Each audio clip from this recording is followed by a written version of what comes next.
well.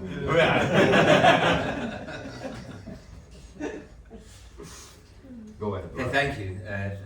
Firstly, thank you for the opportunity. Thank you for being here. I think the first step to Serenity is you've got to move south. No? Did I get it wrong?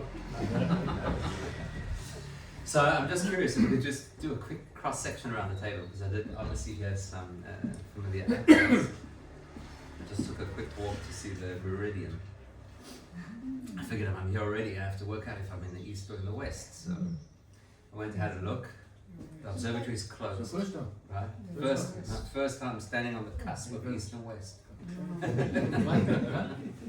But the rabbi showed me how to get around. We're on the outside of the wall. There's still the line as a meridian, and now I feel like I'm in perfect balance.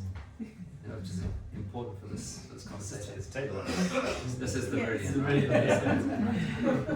So west and the east, and the west. So just let's quickly collate the South Africans at the table, just so I feel at home. Right, Cape Town. Cape Town. Chicago. Okay. It's a little further west. Is this the west side? Maybe I should ask your names, but I'll never remember them. I'm going to try anyway. Time? Good to meet you. Rick. Belinda. See, that's a South African. Yes, old school. Old school. Daniel. And you're from? Well, I live in Greenwich, just up the road in Croons Hill. So we had a joke about gravity earlier, whether I could roll here. Which is often what we discuss. I feel that usually after you've been here, you need to roll home. So you help. I mean, after I've eaten here, it's easier to roll. Exactly. Anyway, that's me. I'm Camilla. I am from Manchester. Oh, I'll be in Manchester on Thursday. Oh, nice. I believe there's an election happening on Thursday. Yeah. It's a good time, a bad time to be there. It doesn't make a difference. It's always a It does good make time to be a there. difference. Wigan is different, right? Yes. Well, we're getting a bit further away, but also Yes. good. It's been called the most consequential by-election for 100 years. Or something. Oh, really? Yeah. But we're not here to That's discuss why I'm going. What do you think? I'm Cathy. I was brought up in London and brought up in southeast London. When I was a kid, to put one foot on either side of the meridian line was free, and the gate was always open. So that shows how. Oh, wow. Yeah.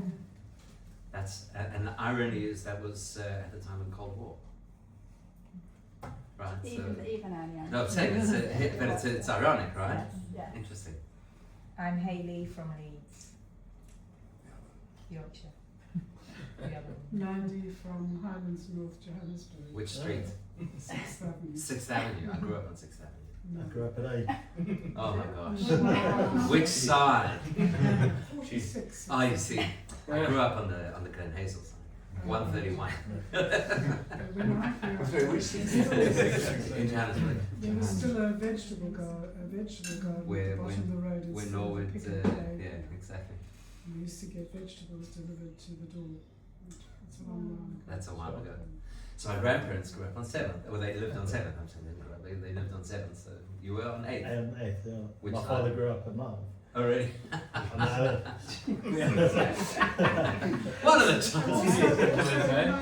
Yeah. Yeah. On that side of Highlands. Yes. That Not the side Glen of Hazel the side. road. No, I'm Yeah, not saying. yeah. Oh, you still know each other? Yeah. 7th Avenue. I was 8th. No, I've got some friends that's already been as Oh, you do? Okay. I was actually born on a Hillbrow born boy. Oh, originally Hillbrow. I was born in Hillbrow. Yeah, that's a whole different level. But I can see Cape Town when I was a few months. But Okay, yeah. before we derail everybody else's opportunities over there. I'm Karmit from Israel, Where in Israel? Afula. Oh, very nice. You know? Have you heard about it? I've heard, I haven't been there though. No. Nobody's been I've been there. I'm Nazareth. Look, I have family in Naria, so. Now my brother is in Okay, Area. not. So, yeah, so also next time when I'm there, I'm going to Naria. So my brother that's is beautiful. there. Yeah, a beautiful city. Absolutely. I'm from Yorkshire. That's it. Whereabouts in Yorkshire? Whereabouts? Sheffield. Oh, I'm going to Sheffield Oh no. with my daughter to look at the university. Don't. But is it not good? I've never been. I'm from Leeds. London if I were you. What's your name? Sorry. I wouldn't leave London. I didn't get your name though. Oh, Mark. Mark. Good to meet you. They came from Jerusalem. Oh wow, I have 2 kids living in Jerusalem. Yeah. One on this side of Machne Yehuda, and one on that side of Machne Yehuda. Wow. Nick from Cambridge. We kind of know each other. From where? Johannesburg. Toll from Johannesburg. That's Other nice. sort of. Kind of know each other a little bit. Yeah. Yeah. So there we go. Okay, so now at this point that you've got that off your chest, you should be feeling more serene. I don't know if anybody here from the South Africans has been to South Africa recently, but there's a new insurance company on the block. They call themselves Pineapple Insurance. And they have these adverts everywhere, billboards, street side posters, whatever. And their whole tagline is, "You've got worries, insurance isn't one of them." Okay? So one of their campaigns says, go around and tell us 3 interesting facts about yourself. So, you know, that's one of the examples of worries, you know, when you're sitting there. The other one is they've got a series of street pole ads. So it says 99% downloaded. You know? And then the next poll is interrupted, or connection interrupted or something like that. So anyhow, what's interesting about these ads is some of them are really, really clever. So like there's the one that says, "Can we chat?" Then it's formal meeting, HR meeting. You know, that's so they talk about essentially how things escalate, how the stresses in our lives escalate. And it's so interesting to me that this conversation is not the only place, by the way. I've found wherever you go, if you speak about living with peace of mind or serenity or any other adjective or synonym, everybody's interested. Because what's the shared experience of anybody living in today's world? Stress and anxiety. Stress and anxiety. Which is incredibly fascinating when you consider that we are undoubtedly the most privileged generation in history, and Prozac sales are through the roof. It's so ironic. In other words, if you could teleport your great-grandparents from the shtetl into our world, they would not understand what we're so stressed about. They would never wrap their heads around it. People who survived pogroms, people who survived the typhus, people who saw attacks from one town to the next town, people who saw crops ravaged where there was no wheat to bake bread, would never understand the pain of the internet going offline. It's true, right? Like I always think if we would bring these people in here, would they be stressed? Would they be stressed? Like I feel like it's almost like a badge of honor in today's world to talk about either your level of stress or your anxiety, or which medication you're using, or which therapist you're going to. It's become endemic in our society that we acknowledge all of these things. Like what are you stressed about? And if we whittle it down, many of the things that we're stressed about rationally are not things to be stressed about. So can we make a quick list? I took an Uber this morning from the airport, get into the taxi. Now I haven't been here since before COVID. It was the last time I was in the UK. So I get into the taxi and immediately my antennae are up. You know, who is the driver? His name wasn't something that sounded too scary, but you know. So I try and make some small talk just to get a sense of who he is. The guy's Turkish. Okay. I'm not going to get a Turkish Uber driver in South Africa, I can guarantee you. So I don't know now which side of the river he's from, you know. Turkey swings both ways, you know what I'm saying? I don't know what I should expect. And also we get talking. So he says to me, when were you last in London? I said, before COVID. He says, oh, everything has changed since COVID. I'm thinking, oh gosh, like I don't want to have this conversation. Like, what's changed since COVID? You know, I'm thinking he's going to talk about protests and immigrants or whatever. So what do you think he said? What's the biggest thing that changed in his view since COVID? And by the way, he did speak about immigrants. And by the way, he is furious at these immigrants. He's talking about the self-driving cars, maybe. Yeah, you would think, right? I even saw a Waymo today, which I didn't know you guys had them here. That's what he said. Cost of living. Cost of living. That was his big thing. Cost of living. So I just want quickly, could we just collate quickly, what are the highest stress items living in London in 2026? What are the high stress items?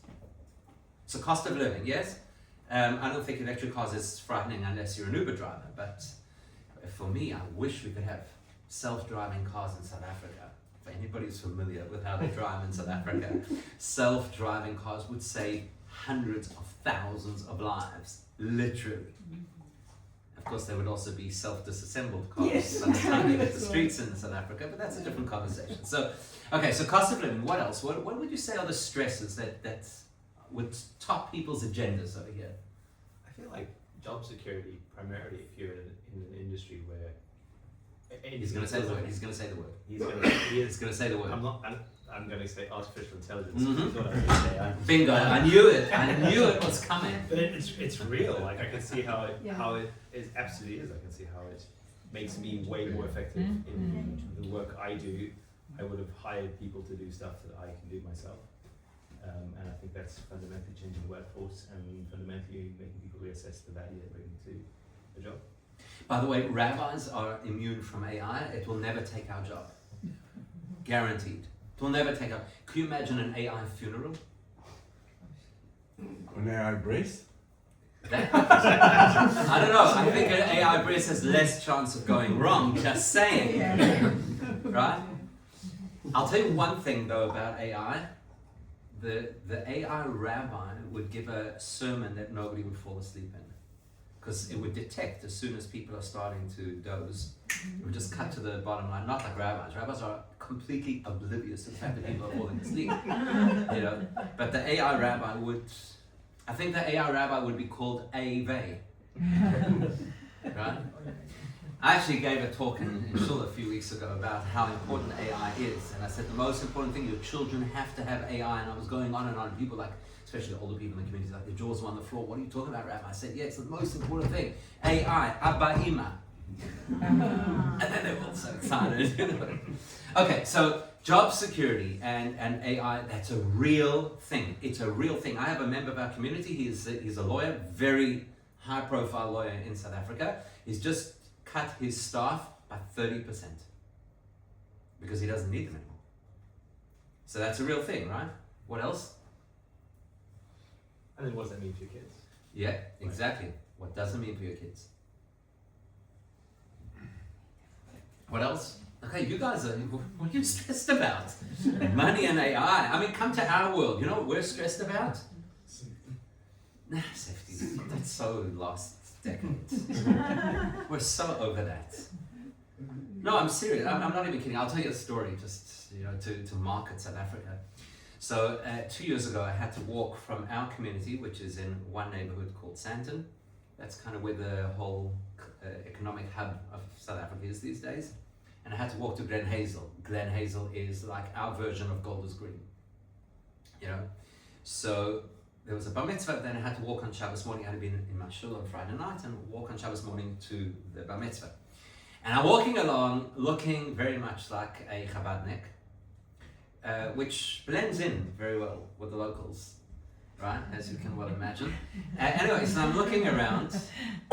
I'm walking around over there, and where the route that I took was probably, if you were visiting South Africa, I would say don't take that route, but it is a shorter walk, so I figured I'll take it, and you know, what's the worst that can happen? Well, the worst happened, and as I was walking over there, these three guys surrounded me and said, you know, I knew what was coming, obviously. So I just went like this, excuse me, just went like this, and I said, it's my Sabbath, I have nothing. You're welcome to check. And I couldn't get over the fact that I was completely calm. No, safety is like We've passed that one. It was the weirdest experience for me. I was completely calm, and the guy like frisked me, and he said in his own language to the other two guys something about Sabbath, and off they went. And that was it. And then I walked in about a block later, there was a police station. There was a cop standing inside the police station. I said to him, listen, I was just a victim of an attempted mugging. And he said, oh, that was that. I don't have much to provide. What could I give him? And no claim to make, whatever. Anyway, no. We have much bigger concerns in South Africa right now. The biggest concern we have right now is navigating our roads without ripping your tire in a pothole. Right? Yeah, exactly. Potholes, now that is stress. I'll tell you what other stress we have. We have these minibus taxis that don't appreciate the concept of rules of the road. So when you drive on the road, you have to understand, it's like those arcade games. You know those arcade games where you've got to kind of dodge. My wife's American. She always says that driving in our streets is exactly the same as driving in the Kruger National Park, which is a safari, right? You never know what's going to jump out in front of you. So you have to be on alert all the time, you know, because... In case the pensioners jump out. Yeah, I don't know if it'll be a pensioner. Much more likely it will be an overloaded minibus taxi that is not roadworthy, that doesn't have brakes, that will jump out. Full of pensioners. So, what stress do we have? We currently have, although I heard right now, this guy in the Uber coming here was listening to the news. I don't think I've listened to the news since before COVID, which was when I was in an Uber in London. Because the last time I listened to the news. The guy listening to the news took how long? An hour and a quarter to get here?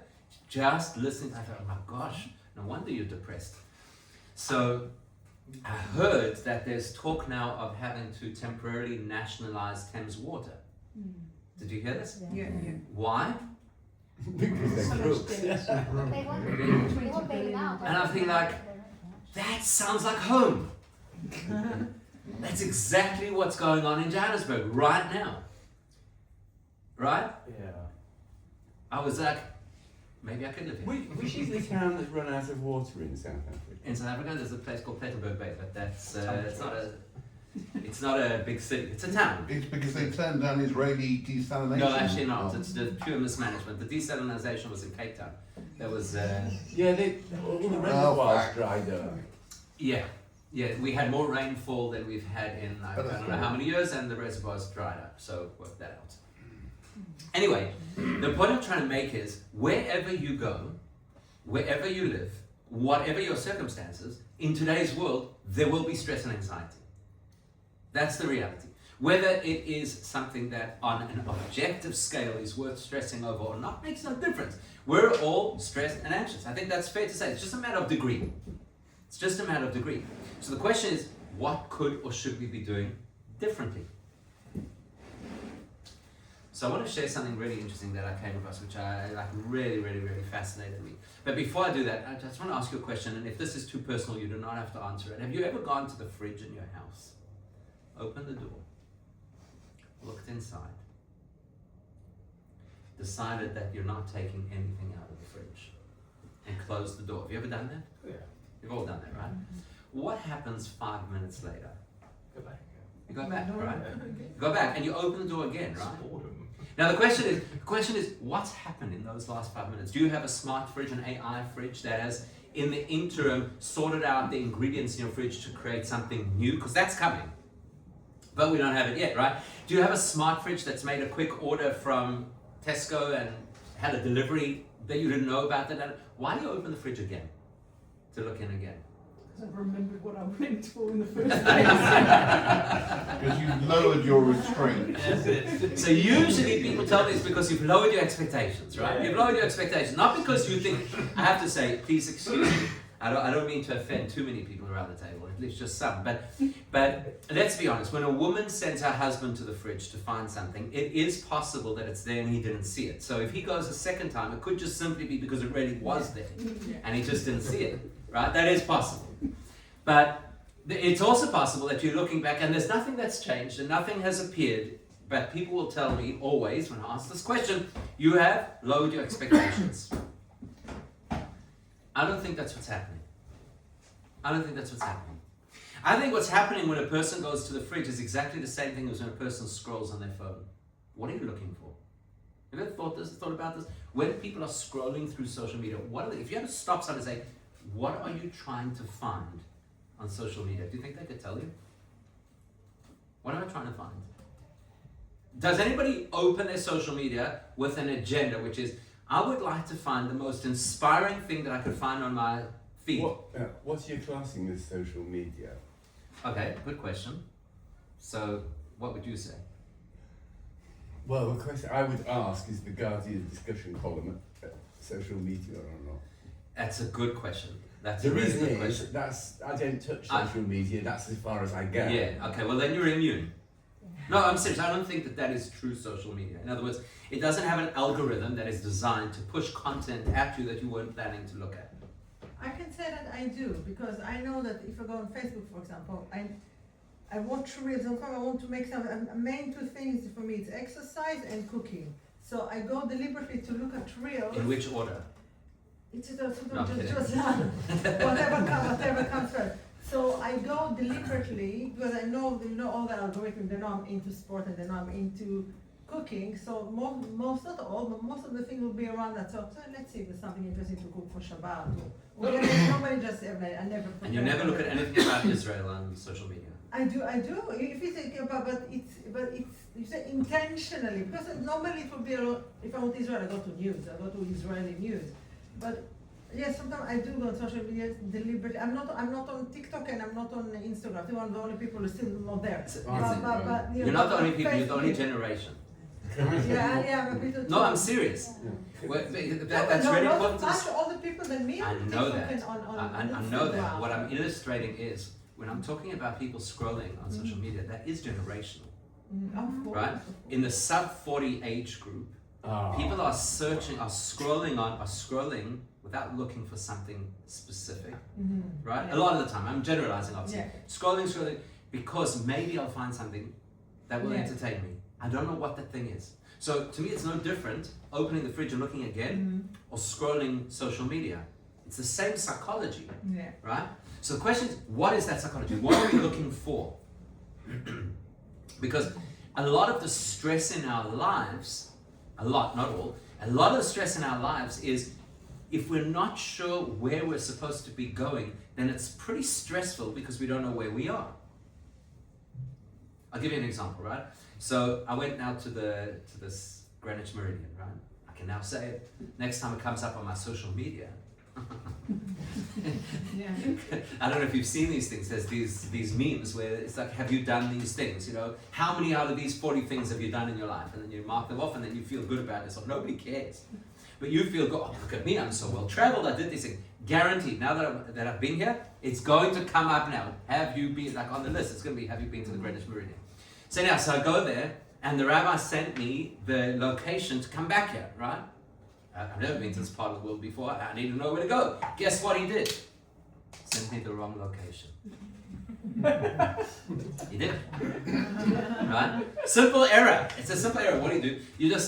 I accidentally, you know when you copy and paste but it didn't really copy, and then you just paste what you last copied? Yeah. So basically it was the location for where I already was. So is that stressful? Yes. It's stressful, right? Why is it stressful? You asked. Because now I don't know where I'm supposed to be going. If I don't know where I'm supposed to be going, then I'm going to feel stressed. Now, all you got to do is reverse engineer it, right? It's not difficult, because I used Google Maps to get there. So I just had to go back to that original set of directions that told me where I came from. But if you lose sight for a moment of where you're supposed to be going, that is a stressful state to be in. So if I don't know what I'm looking for, if I'm just scrolling, or if I'm just opening the fridge and not sure if I don't know what I'm looking for, I will feel stressed. I'd like to suggest that a lot of the reason why we have so much stress and anxiety in the modern world is not so much because we don't know where we're going, but because we have too many options of where to go. Right? So let's use a simple example. I was all of 14 years old, the first time I ever went to the United States of America. I won a ticket, I went, in those days we went to the Rebbe, it was still an option, and I was there for the whole Yom Tov period, from before Rosh Hashanah till after Simchas Torah. And I arrived over there and I could not believe what I was seeing. Being a little boy from South Africa, I knew that there's this incredible drink which you may have heard of called Coca-Cola. You familiar with this? Where we came from in South Africa, there were two types of Coca-Cola. There was Coke and Diet Coke. That was it. I arrived in the United States of America. In those days, there was Coke, Diet Coke, Cherry Coke, Diet Cherry Coke, Vanilla Coke, Diet Vanilla Cherry Coke. You know, I was like, what on earth? Just keep it simple, right? So I was telling the story to somebody, and they told me the first time they ever went to Haagen-Dazs, coming from South Africa, they went to Haagen-Dazs. Wow, there was all these different flavors, or whatever. So they looked, they were completely blown away by all the flavors. So I said to them at the end, which ice cream did you order? So what do you think they said? Vanilla. Right? Because it's been proven psychologically that when you have an overwhelm of choice, it paralyzes your thought process. And when it paralyzes your thought process, either you just make the path of least resistance decision, or you become stressed. So if we don't know what we're looking for, opening the fridge, looking inside, scrolling social media, we don't know what we're looking for, we'll feel stressed or anxious. And then if there are too many choices of what we should be looking for, we're going to feel even more stressed and anxious. When do you think was the first time recorded in the Torah that people were anxious on scale? The desert, right? The Red Sea, the desert, right? So I want to compare the two because it's really interesting. When they stood in front of the Red Sea, when they stood in front of the Red Sea, were they anxious? Yeah. Yeah, they were anxious. How do you know that? Oh, so you're projecting. We're getting chased. But we're projecting. What evidence do we have? What evidence do we have that they were anxious? Did the grumbling only start after this? The grumbling was there from the beginning. These are Jews we're talking about. The grumbling is endemic. It's just part of who we are. You know, it's like the Jewish telegram. You know, start worrying, details to follow. It's just endemic in who we are.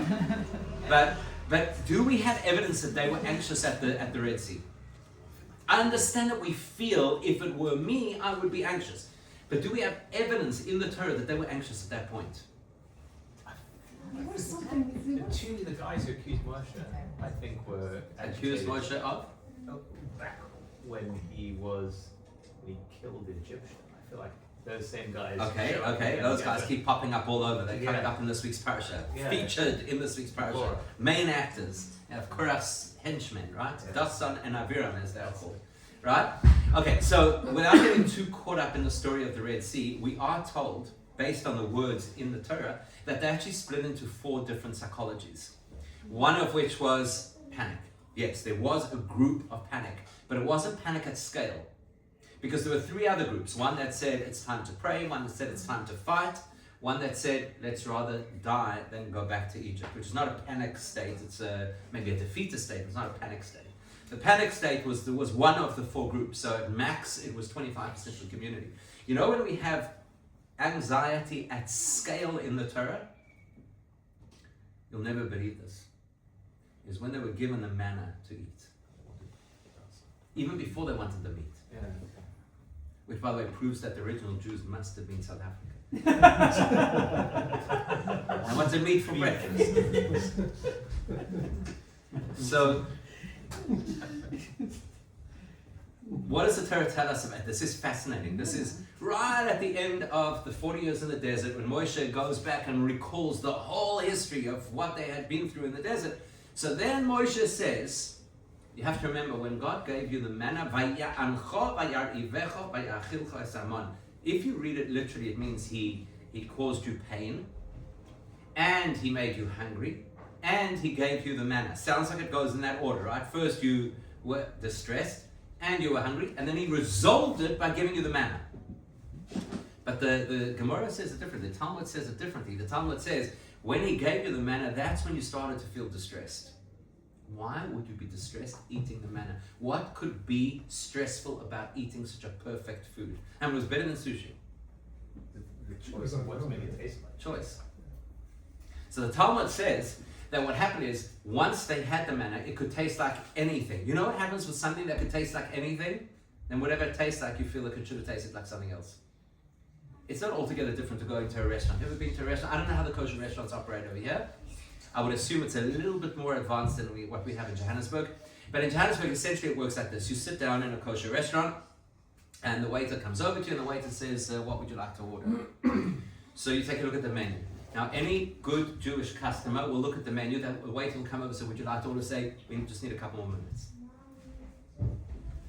Then the waiter goes away. There's a whole discussion around the table. What do you think of this? Should we have that? I don't know. You look over the next table, you know.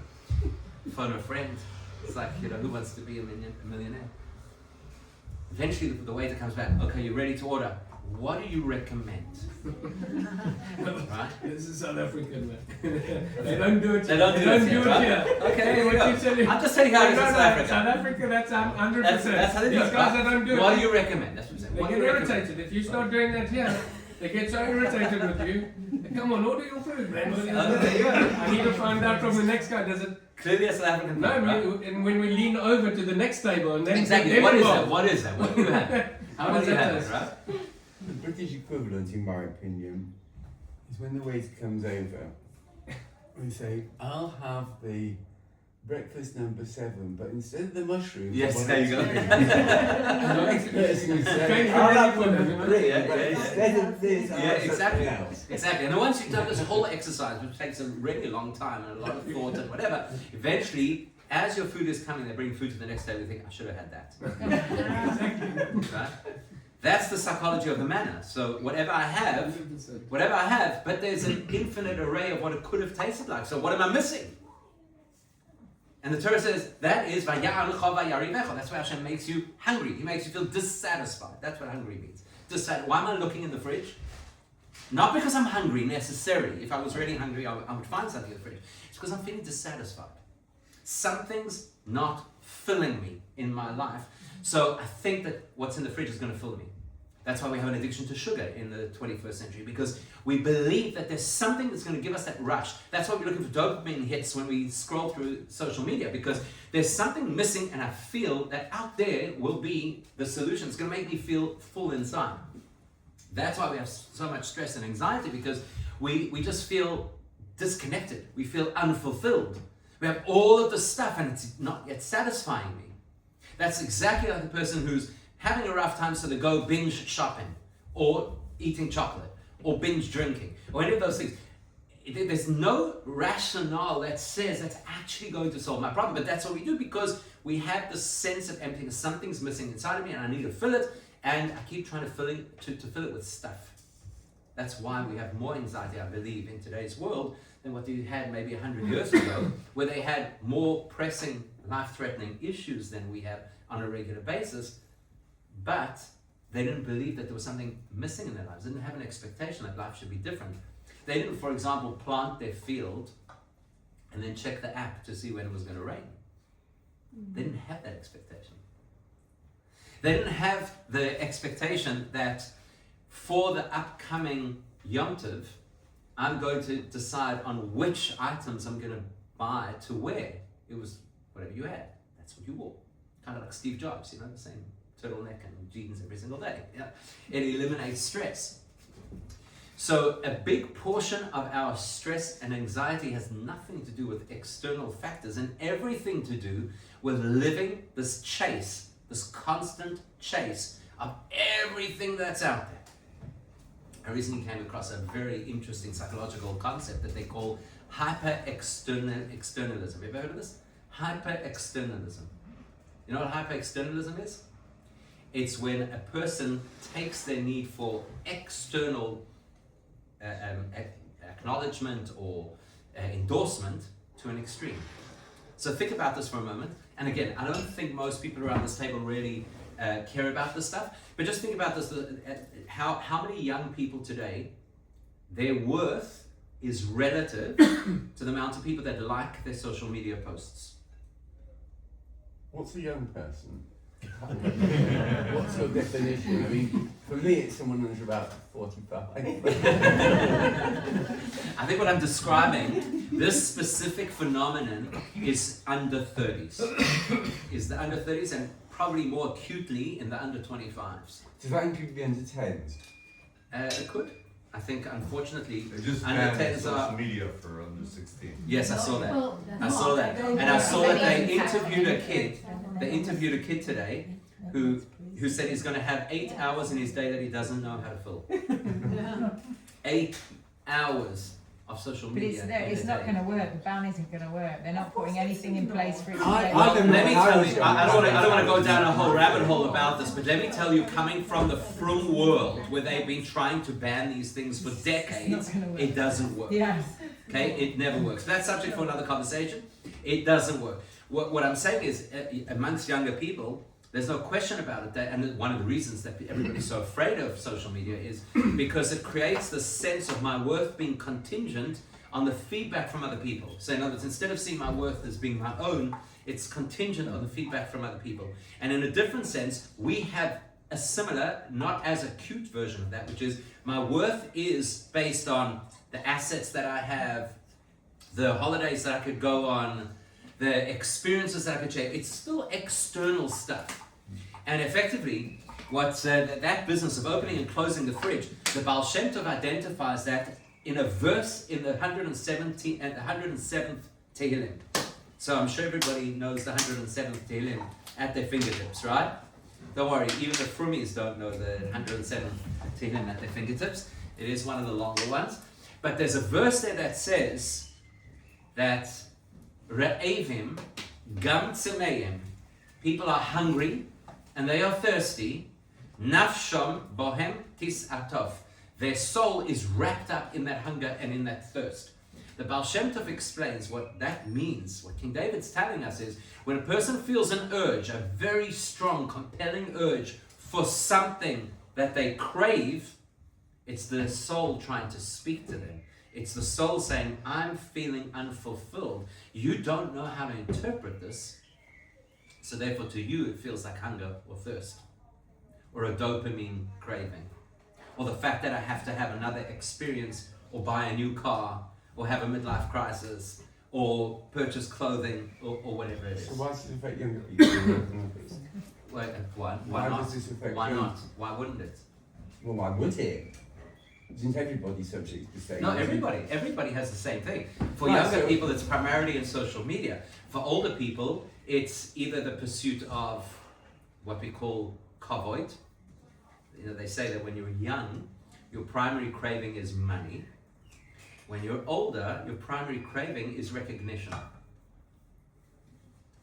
So, I don't think it's as easily divided as that, but every person, no matter where they are, craves some kind of external validation to a greater or less extent.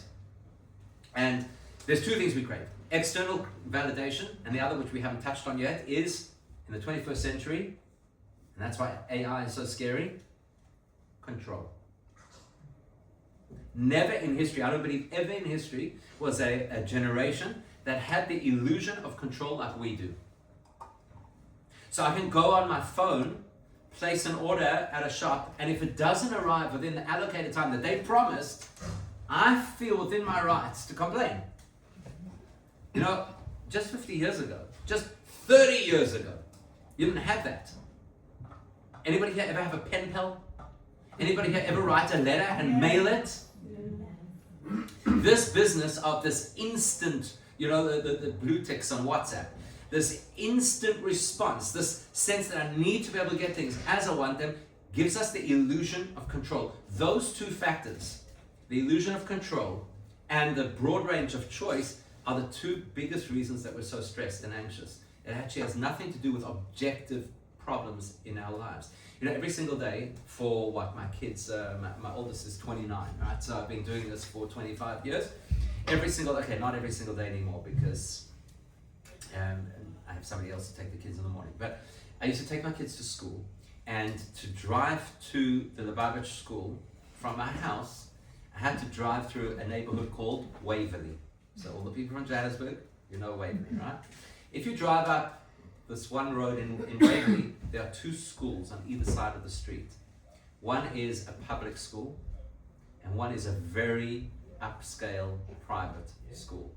So upscale that even the Jews in Joburg, who are very upscale, and send their kids to private schools, don't send the kids to this school because it's too waspy, right? Maybe the fact that it's called St. Mary's may have something to do with that. Not at all. So every morning for years, I used to drive up the street and see the kids arriving at school. It was a fascinating exercise in human behavior, just to watch these kids arrive. Because the school on the right, these kids would drive up, their parents would drive them up in their big, fancy 4x4s, you know, the latest models, and these kids would prance out of the car, you know, with their made up hair and their designer labeled backpacks, because obviously they had to wear school uniforms, so like, you know, that's your status symbol, is your backpack. And they'd all get up and everybody would be prim and proper and blah blah, whatever the case is. And on the other side, you'd have these people who walked to school from the what we call townships, from these like shanty towns where they live. And what I always notice is the kids who got out of the fancy cars walked into school typically on their own, and the kids who walked to school for many miles always arrived in a group. The kids who walked into the fancy school, it was, you know, goodbye mommy kind of thing, goodbye daddy, and it was very formal. The kids who had to walk many miles, they came in laughing, on top of the world. And it was an interesting experience just to see this year after year, you know, month after month, that having stuff actually may generate stress, and not having stuff may well alleviate stress. It was a fascinating thing to see. After seeing this for many years, I had the opportunity to go to a place called Arusha, which is in northern Tanzania. And we arrived in Arusha. We were there with a group actually from here, from West Hampstead, the David Katz's shul. We went to Arusha, and it's a tiny little place, really a tiny. The poverty there was incredible. This is for somebody coming from South Africa, you know. And I had borrowed somebody's camera because we were doing this trek. So I borrowed from our community. Somebody had a big, beautiful, you know, this is in the days before everybody just took pictures on their phones. This beautiful SLR camera, and you know, and I was very self-conscious walking on the streets. And I said to our guide, "Is it safe to walk around like this?" He said, "You don't have to worry about a thing. Nobody will touch anything of yours." Coming from South Africa, I wasn't so sure about that, but anyway. So eventually, on the last day of our trip, I had to get a ride back to the airport, and punkt, that day, there was a big conference. I have a big conference center in Arusha. So you've got this abject poverty and then this big conference center, and all these leaders from African countries were coming in. You could not get a taxi in the entire city for any amount of money. I had to get to the airport. So the guide called his friend, because he didn't have a car, but his friend had a car. He called his friend to take me to the airport. So in the ride to the airport, I say to this guy, you know, excuse me saying, but I see everybody here is like really poor, but it looks like everybody's happy. So why? So he said to me in his broken English, he said, because they have peace. And that was really insightful, because that tells you that peace, which includes peace of mind or serenity, is not a product of what we have. It's a product of what we choose to focus on. So, did anybody watch the soccer last night? Yes, I did. Football, sorry. Yeah, I did, yeah. Yeah? Yeah. I didn't, I was on a plane. If I I wasn't on a did. plane, if I was on a plane last night, I would not have watched it. I know, I'm sure, but I was part of it, yeah. And also it was So how do I know anything about the soccer? This is the Uber driver told me this morning. Tells me about the goalkeeper from Cape Verde. yeah, amazing. 40-year-old. 40-year-old guy. Amazing, yeah. First time ever in the World Cup. Saved 7 goals by Spain so that they ended on a 0-0 draw. This guy, yesterday, had 50,000 followers Yeah. on social media. Today, 7.5 million Wow, followers. Yeah. Right? Amazing. I have one question. What did he do to get those followers? Because this is really important. It's important for this conversation. Yeah. What did he do? He had an account. It's a good start. That is a good start. So what did he do? He didn't try to get followers. He did what he needed to do. His job was to ensure that no ball got into the goals. That was his job. That was his mission. That was his purpose. That's what he did. And he did it with every fiber of his being. And the world recognizes him now for it. As long as a person is looking outside, this hyper-externalism, where we're looking outside of ourselves for something that's going to validate us, like people trying to create legacy, create attention, create opportunity, positions, and of course, followers, it's just stressful. But when we focus on what we're supposed to do, and we leave the rest up to Hashem, things turn out the way they should. So the key to this concept of serenity is, I'm going to share with you 5 thoughts. Each of these thoughts deserves a whole conversation in its own right. Okay? 5 thoughts that we could either research further or discuss further, depending on how much appetite everybody has. So the 5 thoughts are this. Thought number 1 will possibly be the longest of them all, and that is, did Hashem create the world to be a place of chaos or serenity? It's a trick question. Because the right Jewish answer is always, it depends. Right? So let me rephrase the question so it's a little bit easier. When Hashem originally designed the world, was the original design serene or chaotic? Are we talking about human relationships here? Not necessarily. I'm talking about the world. It's not up to the way people behave. Let's say even before there were people. Okay, the reason I mention it is because physics is basically chaotic as a system. As a system.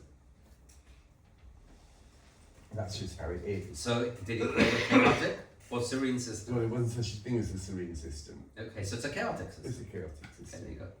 Now, my next challenge is, can you prove that the Torah agrees with that? I'm not certain the Torah asks about that. Okay. Okay. Let's test. Things we only discovered it in the 20th century. Let's test. Let's test. Let's test. It was pretty peaceful. Gan Eden was peaceful, right? Gan Yeah. Eden was peaceful. Canada. Gan Eden. Gan Eden was peaceful. Except for the serpent. Except for the serpent, right? Exactly. Let me ask you a question. We say Kiddush on Friday night. What do we say in Kiddush on Friday night? Vayachulu hashamayim v'haaretz v'chol tzava'am. What does that mean? What does Vayachulu mean? Let's start with that. לקרות? לא? In Kaf. מלהכיל, מהמילה להכיל. ממילה? להכיל. כל. כל, אוקיי. כל להכיל זה What's that? Completed. Hashem completed the heaven and the earth and all the things within it. Now, I don't know how much experience you've ever had with building contractors. When they tell you that the job is complete, you know you have at least 6 months of snag lists still ahead of you. But when God says it's complete, I think He's reliable, right? Would you say He's reliable? Would you say Hashem is reliable? Yes. Everything is complete. That means my plan has now been fulfilled. My intention is complete. I've made this thing, right? So there's a commentator on the Torah, you may have heard of him, called Rashi. You heard of Rashi? Yeah. Rashi has one question on that verse. One question. Rashi's question is, what was the world missing? I think it's a chutzpah, don't you? God says it's complete. Who do you think, with all due respect, Rashi, who do you think you are to second guess God? God says the world is complete. And Rashi says, what's it missing? Yes, the answer is Shabbat, right? But before we get there, how do you even ask the question? God said, Vayechulu, Vayechal. It's all complete. He says it twice in that section. Everything's complete. And we're now going to say, well, what's missing? And the answer is because if it was complete, it would be a 6-day week. But Rashi sees that Hashem then makes a 7th day. And he sees that that 7th day is fundamentally different to the preceding 6. So Rashi says, what's missing in Hashem's complete plan that you need Shabbos for? And he says what's missing is something called menucha. How would you translate menucha? Let me ask the question differently. Shabbos is a day of... Right. Do you know that is the worst marketing of Shabbos ever? Shabbos is a day of rest. Seriously, how close do you live to your shul? If you're going to walk to shul, is that rest? Really awesome. You roll.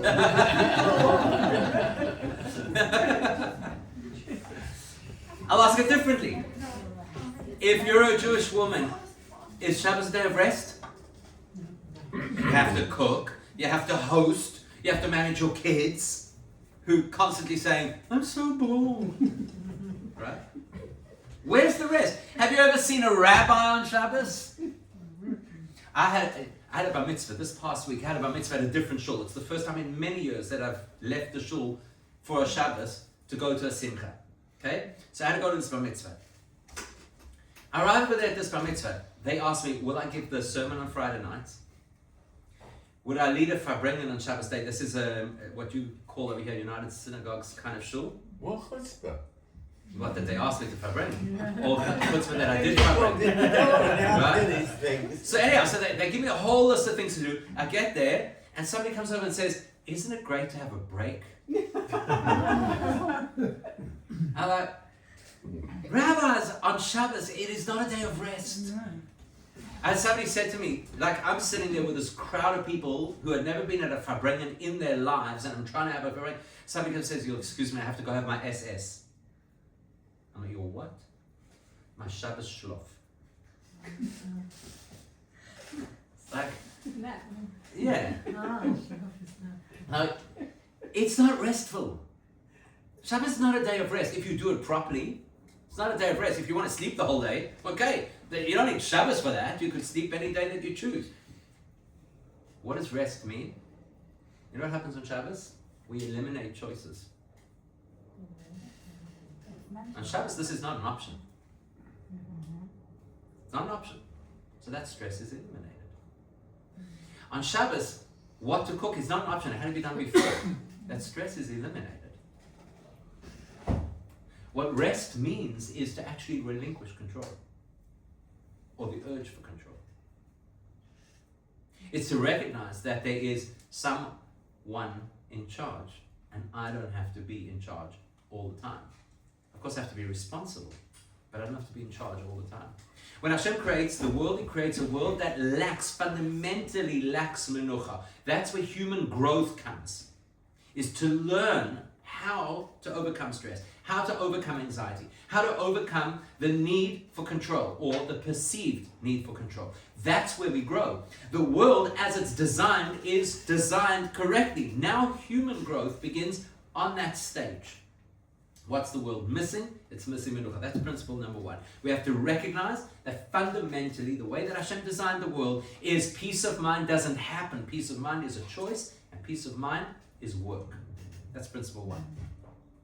Principle 2. You can only achieve peace of mind, again using the Shabbos model, if you acknowledge that you're not in control of everything. To acknowledge that there is a higher power.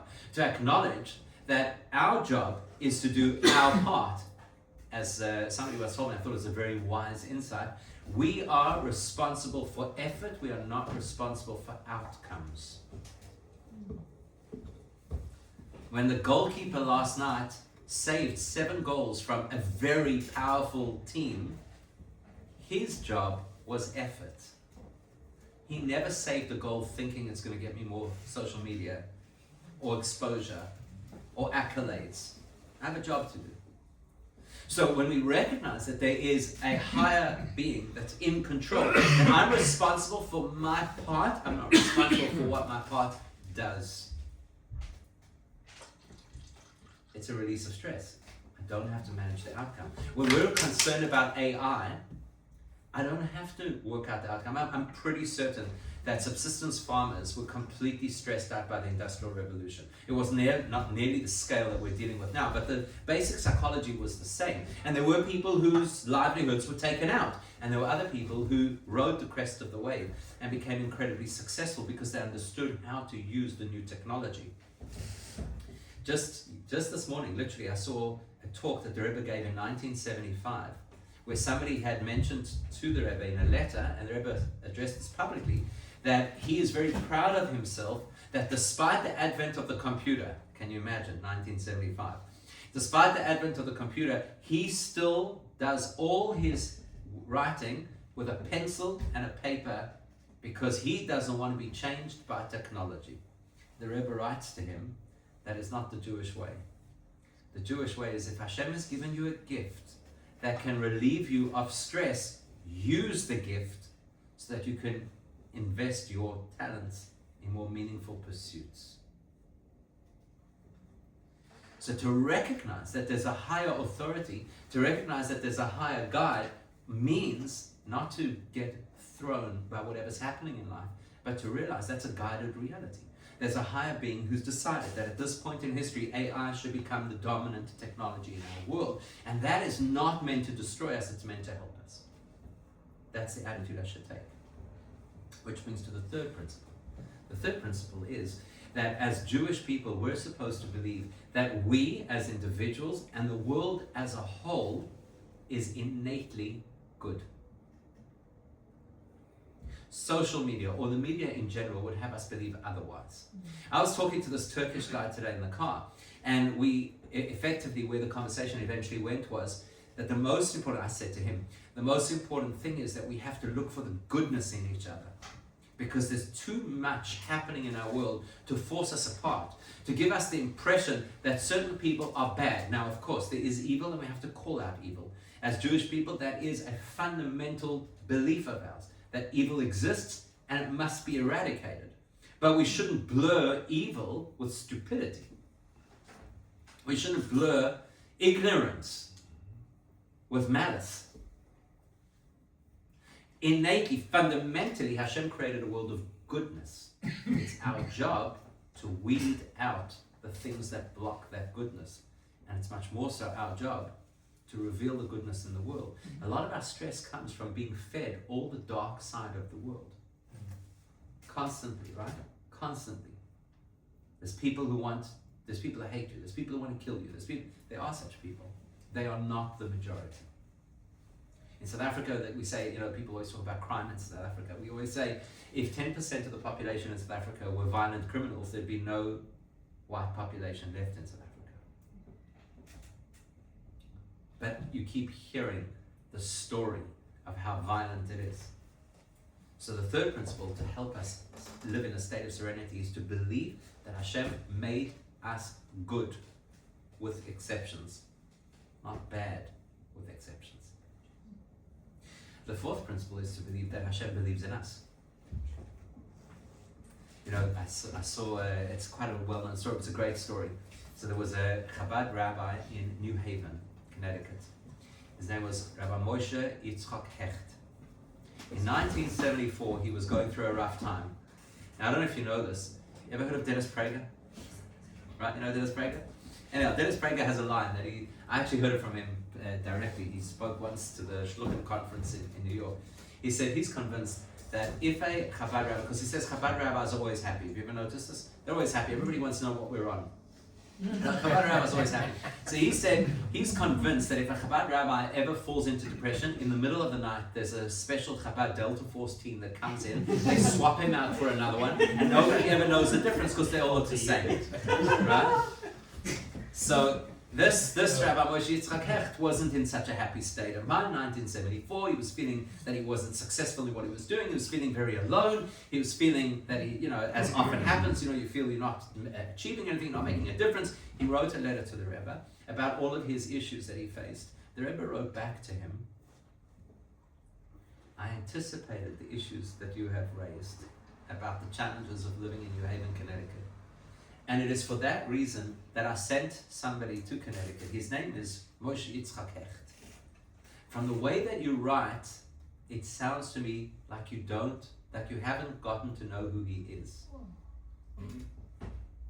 When you do, you will be much happier. I believe that story speaks to all of us. Because we live with the belief that there's very little we can control. There's very little that we can do. A lot of the stress and anxiety that we have is because society has made us feel, especially Western society, has made us feel impotent. Everybody today is a protected class of people. Have you noticed this? Everybody's a protected class of people. This person, it's because of their allergies. That person, it's because they're on the spectrum. That person, they've got learning difficulties. That person came from underprivileged background. This person is unsure about their gender. Everybody's been put into a protective class. Judaism says every person has agency. Every person is given their circumstances with the opportunity to grow through those circumstances, not to be the victims of their circumstances. And a very large part of the stress and anxiety that we have, and I'm afraid to say that the Jewish world sometimes falls into this category, when we, of course we have to call out anti-Semitism, and at the same time we have to ensure that we don't turn ourselves into victims of anti-Semitism. We should never be defined as victims, because the Torah believes that we have absolute agency. And the last principle, which may in many respects be the most important principle, is we have to believe that Hashem created the world with an ultimate purpose. Again, if I don't know where I'm going to feel stressed. If I don't know what I'm looking for, I'm going to feel stressed. If I don't believe the world has a purpose, I'm going to be overwhelmed with stress. When is this going to end? Every time we turn around, we thought we were done with this. We thought we had the Holocaust behind us. What is this new Islamic fundamentalism, this woke left anti-Semitism? It makes no sense. How do these people become bedfellows? It just makes it, it's never going to end. We have to be clear that there is a purpose. We have to be clear that the world was not created to end in turmoil. It was created to end in meaning, to reach a point of higher consciousness, of peace, of goodness. We call that Moshiach, right? You heard Moshiach, right? We call that Moshiach. But I'll tell you the funny thing about Moshiach, and this is probably the biggest reason why we could live with a sense of serenity. The biggest thing that we have to know about Moshiach is very simple. We have to know that everything that's going on in today's world, our sages of 2,000 years ago and our prophets of 3,000 years ago actually predicted these things. And never in history before, ever, have we had a confluence of all these predictions actually happening in proximity. Some of them never happened before. Most of them have never happened before. But to happen in this confluence like we're seeing right now, we have to educate ourselves. We owe it to ourselves to educate ourselves, to understand what the Torah has said for thousands of years about exactly the things that we're dealing with now, including, by the way, AI, or robotics at least. It's mind-blowing. It's absolutely fascinating. We sit on a resource that is so ahead of its time, that is so specific, that is so intentional, that is so detailed. And we owe it to ourselves to feed ourselves that diet so that we don't live like everybody else, just the subject of whatever the whims of the world might be, whatever the headlines might be, whatever the stresses and anxieties might be. So to summarize, 5 things we've got to keep in mind. The world was designed this way. It's not meant to be naturally serene. That's our work to do. We start that work by recognizing that there is a higher power that's guiding everything. We then recognize that that higher power invested goodness in every one of us and in the world itself. Therefore, we have strength, personal strength and agency to make a meaningful difference because we're headed to an ultimate purpose. And the caveat to add to that is, and that ultimate purpose, according to all of our classical texts, is literally life as we're living it right now, including the woke left and the Islamic fundamentalists uprising.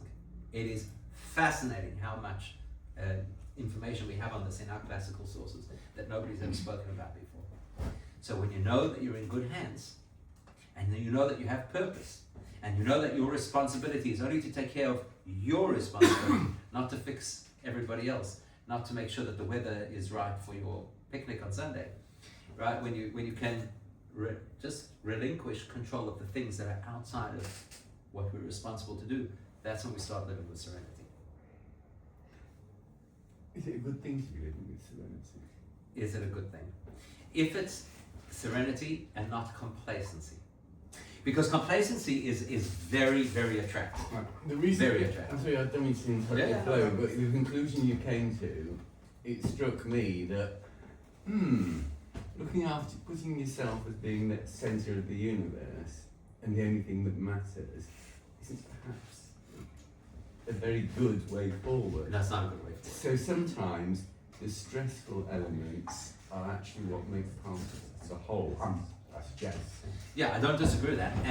And to suggest that we have agency is not to put us at the center of the universe. To suggest that we cannot control everything also removes us from being the center of the universe. Okay, but okay, now I challenge you. Or I ask, if you're talking about having agency, the way you're speaking about it, so it's agency about yourself. Whereas I come from a community sector, where we talk about agency to help for other people as well. Absolutely. So Absolutely. it's not. So agency means this. I think that unfortunately many people believe it's a zero-sum game. If I cannot change everyone, what's the point? And in Judaism, it's not like that at all. In Judaism, agency means I'm in a particular environment because I have a particular sphere of influence. That is my responsibility. If I'm not stepping up to that responsibility, then I'm not showing that I have agency. Right. So if you're in a position to influence a community, but instead you only influence your family, that is not using your agency. If a person is in a position that they could influence a society, but they only influence their community, that would not be using their agency. So I think what you raise is a really important point, because this should not be misunderstood to mean you could be complacent and as long as you're looking after yourself, that's good enough. It's not. It's realizing your potential. It's realizing that you have incredible potential. That's the point. You know, I'll tell you a cute story. I'll tell you a cute story, just kind of related. So many years ago, I had a guy in our community. Unfortunately, he passed away subsequently. And you know how it is, because you talk about people who like to have sphere of influence. So his big thing was he wanted to rub shoulders with all the kind of community leadership in the broader community, more so than in the Jewish community. So in those days we were new in our Chabad house, and it was still in our garage, and you know it was a small operation. And he decided he's bringing the chief of police for Friday night. This is all I needed in my life, was the chief of police coming. You know, the police commissioner of Johannesburg coming to our house for Friday night. I was like, as they say in Hebrew, Masha Chaserli, you know, this is what I need, you know. Anyway, he really wanted it, and he wanted to create, you know, connections between community and this and that, whatever. So he's bringing this police commissioner. Fine. That Friday morning, I get a call from a bunch of high school boys who were meant to have a Shabbaton at a different rabbi, and that rabbi got sick. I don't know exactly what happened, and they had to cancel at the last minute. Could they come to us for Friday night? So okay, fine. Never thought about the fact that having a high-profile guest and a bunch of unruly 14-year-olds may not go so well. Anyway, so I kind of told them before, listen, this guy's coming, and he's never been to a shul before, and whatever. He's a Hindu, he's not familiar. Anyhow, he comes Friday night. This guy walks into shul with his whole thing, you know, his uniform and his falafels and the whole thing, you know. And that's what they call them in Israel, you know. So he walks in over there, like, you know, ramrod straight, you know, impeccable. Guy walks in with his 2 IC, and like there's a whole entourage. They come in, they were like almost half Armenian, except I couldn't count them. Comes and he sits, and honestly, the whole shul was like the size of this. You know, it's like, and there's these 8 kids. They can't sit still. They have ants in their pants, ADHD, whatever you want. These kids could not sit still. As much as I begged and pleaded with them beforehand, they could not sit still. They were bouncing all over the place. Like they'd get here for a minute, and they're there, and this and that, and they all had shirts untucked. I don't know if you've ever seen Chabad boys, like they have this aversion to tucking themselves in. Have you ever seen this? It's like not possible to tuck it. So they were running, and they hat, and this one's got his hat like this, and they all. Anyhow, I'm so self-conscious through this whole experience. And at the end of shul, obviously I gave the guy welcome and blah, blah. At the end of shul, I go over to say thank you for coming to visit us. We really appreciate your interest in our community. Da, da, da, da. He says to me like this. He says, I just have to tell you, you know what inspired me about being here? Like, no, it's those boys. It's those boys inspired me. I said, what are you talking about? He said, not on that. I want them to come with me to Soweto. Oh, jeez. Soweto is like the largest black South African community in the Johannesburg area.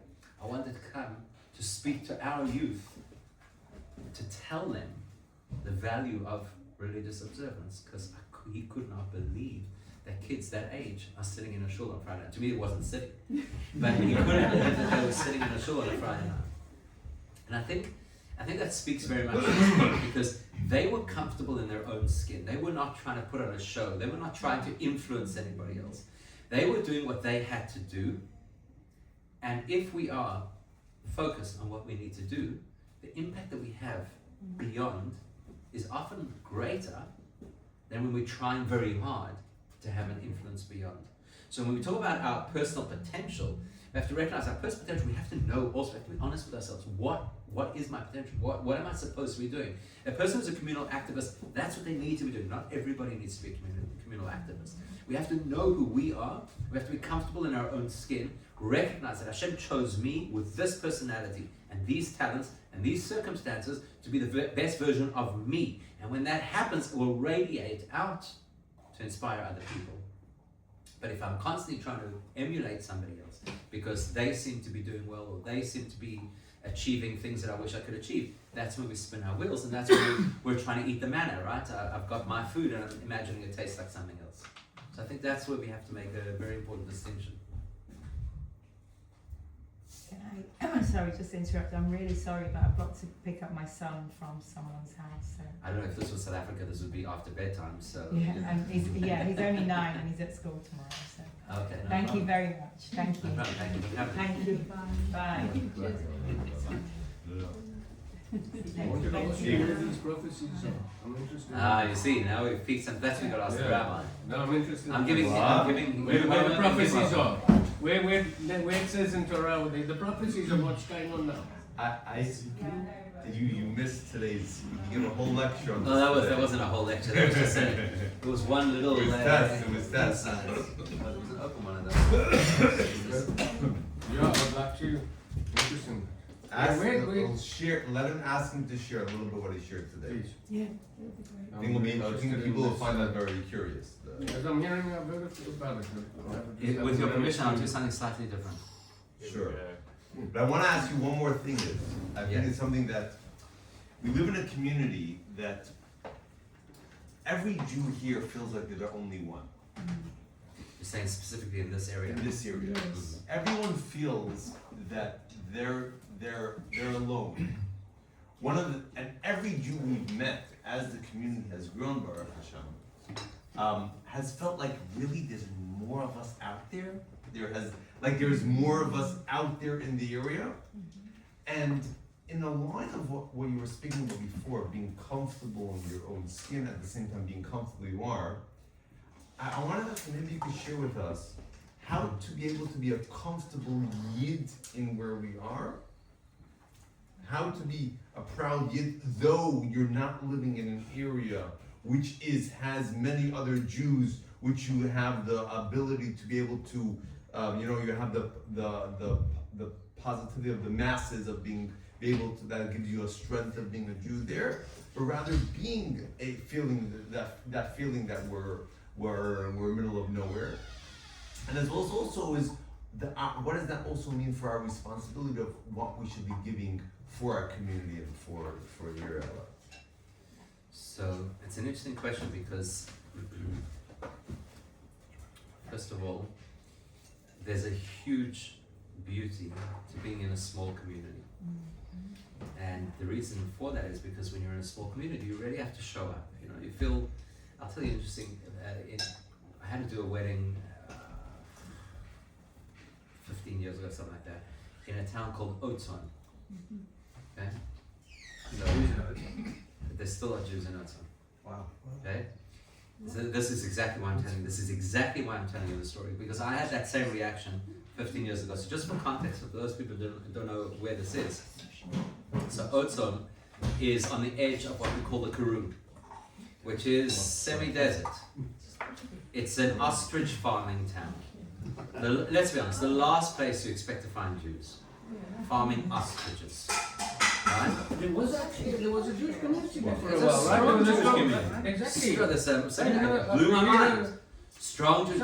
Some of the biggest ostrich farmers in South Africa From Otzon. are Jewish, Come on. still today.